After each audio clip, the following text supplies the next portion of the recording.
സംസ്ഥാനത്ത് ശക്തമായ മഴ. തിരുവനന്തപുരത്ത് ശക്തമായ കാറ്റിലും മഴയിലും വൻ നാശനഷ്ടം. ജില്ലകളിൽ നിയന്ത്രണം. തിരുവനന്തപുരം, കൊല്ലം, ആലപ്പുഴ ജില്ലകളിൽ റെഡ് അലർട്ട്. കോഴിക്കോട്, ഇടുക്കി, കാസർഗോഡ് ജില്ലകളിൽ കനത്ത മഴ. വിവരം നൽകാൻ തിരുവനന്തപുരത്ത് നിന്ന് ടിൻഡു ദാസും കോഴിക്കോട് നിന്ന് ദിസ്ന സുരേഷും ചേരുന്നുണ്ട്. ആദ്യം ടിൻഡുവിലേക്കാണ്. ടിൻഡു, ഇന്നലെ രാത്രിയിൽ തലസ്ഥാനത്ത് പെയ്ത കനത്ത ശക്തമായ കാറ്റും മഴയും അത് വലിയ നാശം നഷ്ടം തന്നെയാണ് വരുത്തി വച്ചിരിക്കുന്നത്, അല്ലേ?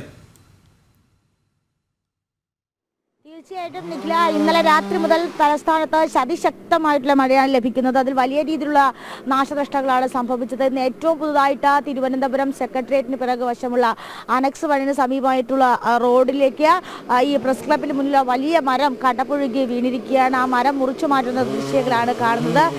മറ്റൊരു കാര്യമെന്ന് പറയുന്നത്, തിരുവനന്തപുരം ജില്ലയിൽ ഇന്നും ഇന്നലെയുമായി പെയ്ത മഴയെ നൂറുകണക്കിന് ഫയർ റെസ്ക്യൂ കോളുകൾ വന്നിട്ടുണ്ട്. നൂറുകണക്കിന് ഇത്തരത്തിലുള്ള ഫയർഫോഴ്സിന്റെ പ്രവർത്തനങ്ങൾ നടന്നിട്ടുണ്ട് എന്നാണ് നമുക്ക് ലഭിക്കുന്ന വിവരം. അതോടൊപ്പം തന്നെ അതിശക്തമായ മഴ വരും ദിവസങ്ങളിലും, വരുന്ന 2 ദിവസം സംസ്ഥാനത്ത് അതിശക്തമായിട്ടുള്ള മഴ ലഭിക്കുമെന്നാണ് മുന്നറിയിപ്പ്.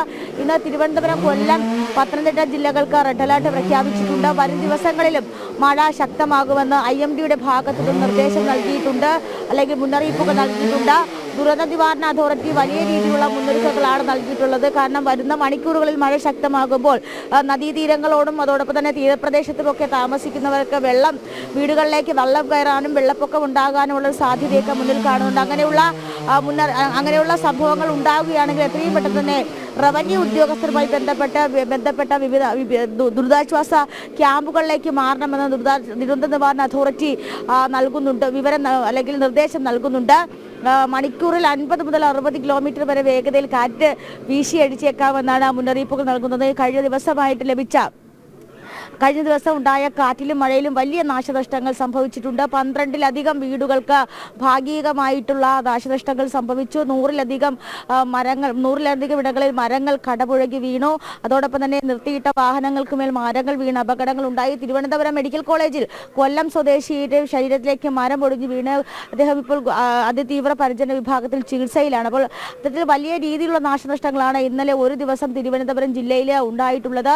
സംസ്ഥാനത്തെ തെക്കൻ ജില്ലകളിൽ മഴ ശക്തമാകുമെന്ന മുന്നറിയിപ്പ് ലഭിക്കുന്നുണ്ട്. അതോടൊപ്പം തന്നെ മലയോര മേഖലയിൽ അതിശക്തമായിട്ടുള്ള മഴയാണ് ലഭിക്കുന്നത്. ലാൻഡ് സ്ലൈഡ്, വെള്ളപ്പൊക്കം, അതോടൊപ്പം തന്നെ ഈ മണ്ണിടിച്ചിൽ തുടങ്ങിയ പ്രകൃതി ദുരന്തങ്ങളൊക്കെ ഉണ്ടാകാൻ സാധ്യതയുള്ളതല്ല. അതീവ ജാഗ്രതാ നിർദ്ദേശങ്ങൾ പാലിക്കണമെന്നാണ് കാലാവസ്ഥാ കേന്ദ്രത്തിൽ നിന്നും ദുരന്ത നിവാരണ അതോറിറ്റിയിൽ നിന്നും ലഭിക്കുന്ന വിവരം. അതോടൊപ്പം തന്നെ കള്ളക്കടൽ പ്രതിഭാസത്തിന് മുന്നറിയിപ്പ് നൽകിയിട്ടുണ്ട്. വിഴിഞ്ഞം മുതൽ കാസർഗോഡ് വരെയുള്ള തീരങ്ങളിൽ 1.5 മീറ്റർ ഉയരത്തിൽ തിരമാലകൾ ഉയർന്നു പതിച്ചേക്കാമെന്നൊരു മുന്നറിയിപ്പും നൽകുന്നുണ്ട്. മത്സ്യത്തൊഴിലാളികൾക്ക് ജാഗ്രതാ നിർദ്ദേശങ്ങൾ നൽകിയിട്ടുണ്ട്. അപ്പോൾ ഈ മൺസൂൺ 27-ന് മുന്നേ തന്നെ സംസ്ഥാനത്ത് മൺസൂൺ എത്തിയിട്ടുണ്ട്, അല്ലെങ്കിൽ മൺസൂൺ തീരം തൊട്ടു എന്ന് വേണം മനസ്സിലാക്കേണ്ടത്. ഈ വർഷം 5 വർഷങ്ങൾക്ക് ശേഷമാണ് ഇത്തരത്തിൽ നേരത്തെ ജൂണിന് മുന്നേ തന്നെ മൺസൂൺ സംസ്ഥാനത്ത് ലഭിക്കുന്നൊരു സാഹചര്യം ഉണ്ടായിട്ടുള്ളത്. അതുകൊണ്ട് തന്നെ മഴ അതിശക്തമായിട്ട് ലഭിക്കുന്നൊരു സാഹചര്യം നിലനിൽക്കുന്നു. 114 mm മുതൽ 224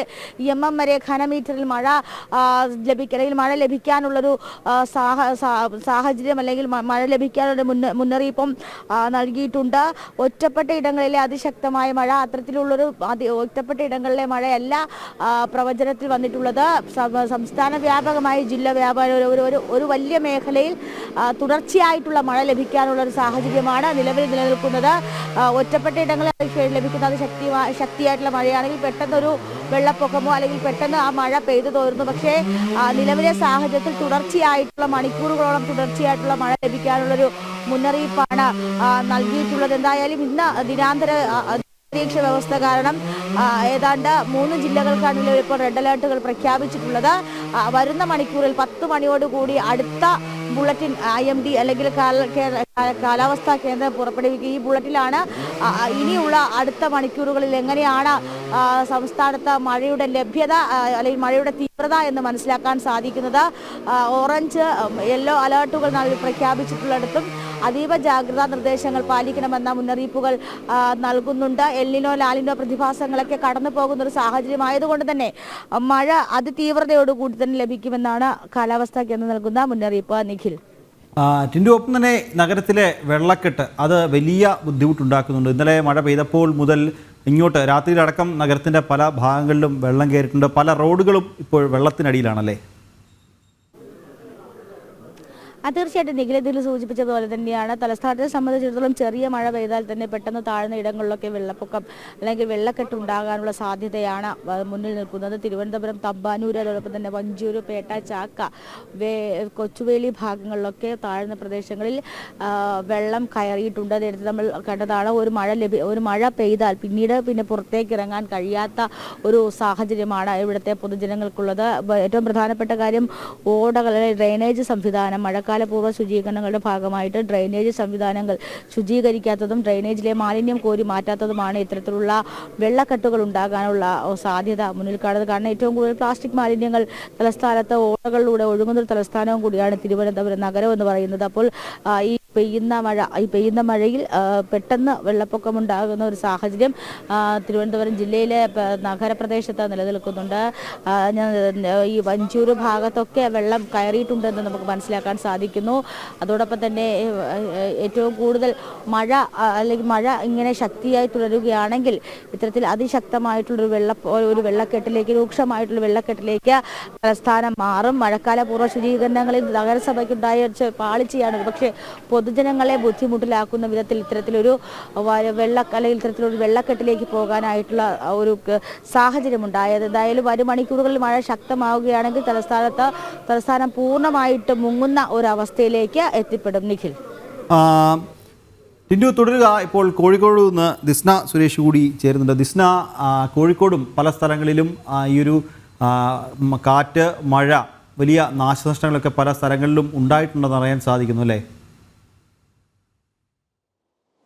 തീർച്ചയായും നിങ്ങൾ കോഴിക്കോടിന്റെ തീരദേശ മേഖലയിലും മലയോര മേഖലയിലും മഴ കനത്ത നാശനഷ്ടം തന്നെയാണ് ഉണ്ടാക്കിയതെന്ന് നമുക്ക് പറയാൻ കഴിയും. കോഴിക്കോട് പുതിയാപ്പയിൽ 3 വീടിന് മുകളിലാണ് ആൽമരം മറിഞ്ഞു വീണത്. ആ വീടിന്റെ കാർ പോർഷനുള്ളിൽ 3 വാഹനങ്ങൾ നിർത്തിയിട്ടുണ്ടായിരുന്നു.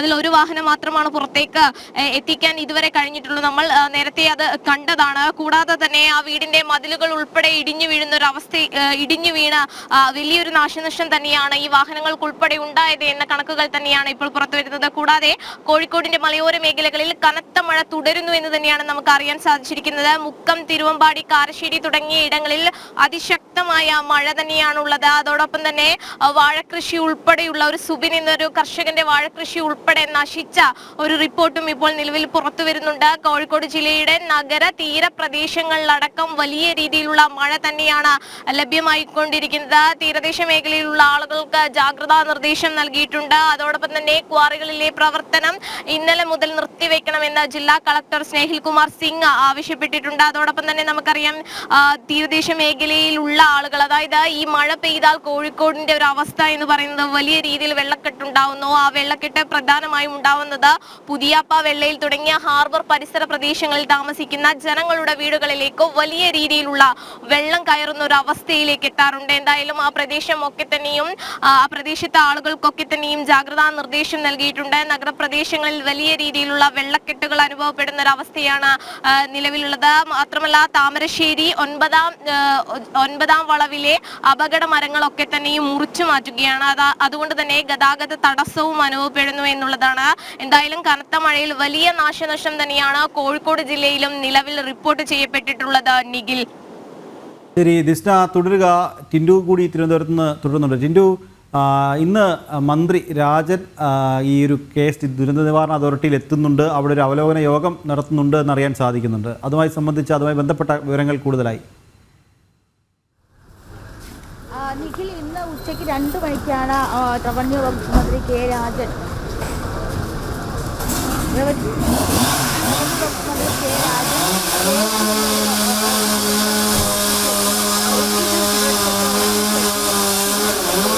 ജില്ലയിലെ നാശനഷ്ടങ്ങൾ, ജില്ലയിൽ ഉണ്ടാകാൻ ജില്ലയിലെ നാശനഷ്ടങ്ങൾ, ജില്ലയിലെ പ്രധാന സംഭവങ്ങൾ, അതോടൊപ്പം തന്നെ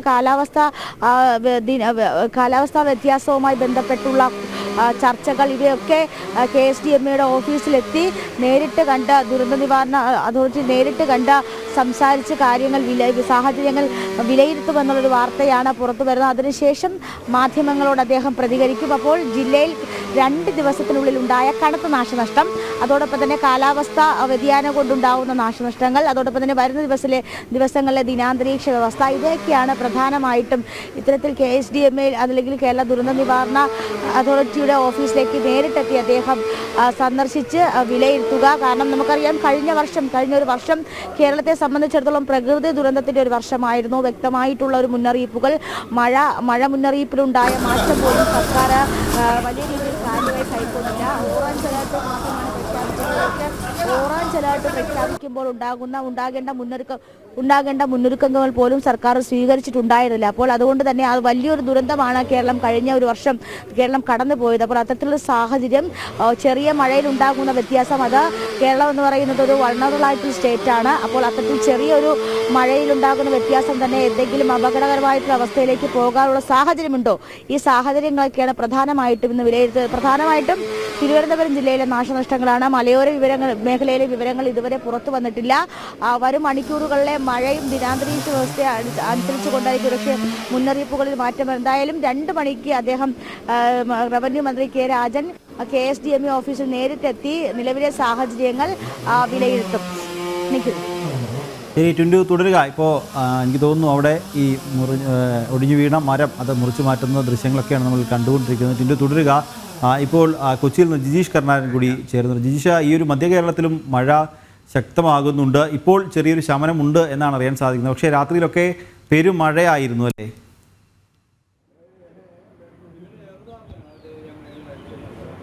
നിഖിൽ പറഞ്ഞതുപോലെ തന്നെ രാത്രി തുടർച്ചയായ മഴ തന്നെയായിരുന്നു. ഇപ്പോഴും തീവ്ര മഴയ്ക്കുള്ള ഒരു സാധ്യത തന്നെയാണ് കാലാവസ്ഥാ നിരീക്ഷണ കേന്ദ്രം എറണാകുളം അടക്കമുള്ള ജില്ലകളിൽ, സമീപ ജില്ലകളിലെല്ലാം തന്നെ പ്രവചിച്ചിരിക്കുന്നത്.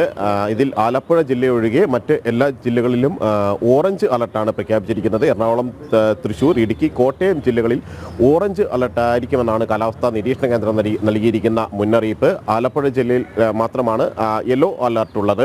ഇന്നലെ തുടർച്ചയായി തന്നെ മഴ പെയ്തു. എന്നാൽ രാവിലെയോടുകൂടി മഴ തോർന്നു. ഇപ്പോഴെല്ലാം തന്നെ ഒരു നല്ല കാലാവസ്ഥ, അല്ലെങ്കിൽ കനത്ത മഴയിൽ മാറി നിൽക്കുന്ന ഒരു അന്തരീക്ഷം തന്നെയാണ് ഉള്ളത്. എന്നാൽ മഴ ശക്തമാകും എന്നൊരു മുന്നറിയിപ്പ് എറണാകുളം ജില്ലയിലടക്കം ഇപ്പോൾ കാലാവസ്ഥാ നിരീക്ഷണ കേന്ദ്രം വ്യക്തമാക്കുന്നുണ്ട്. നിലവിലെവിടെയും ഏതെങ്കിലും തരത്തിലുള്ള കാലവർഷക്കെടുതികൾ മധ്യകേരളത്തിൽ റിപ്പോർട്ട് ചെയ്തിട്ടില്ല. എന്നാൽ കർശനമായ നിയന്ത്രണങ്ങൾ, കാലവർഷക്കെടുതികൾ മുന്നിൽ കണ്ടുകൊണ്ടുള്ള മുന്നറിയിപ്പുകളും ഒപ്പം തന്നെ നിയന്ത്രണങ്ങളും എല്ലാം തന്നെ ഏർപ്പെടുത്തിയിട്ടുണ്ട്. ഇടുക്കിയിൽ കയാക്കിംഗ്, റാഫ്റ്റിംഗ്, ഒപ്പം തന്നെ കുട്ടവഞ്ചി സവാരി എന്നിവ നിരോധിച്ചിട്ടുണ്ട്, ഉത്തരവിറക്കിയിട്ടുണ്ട്.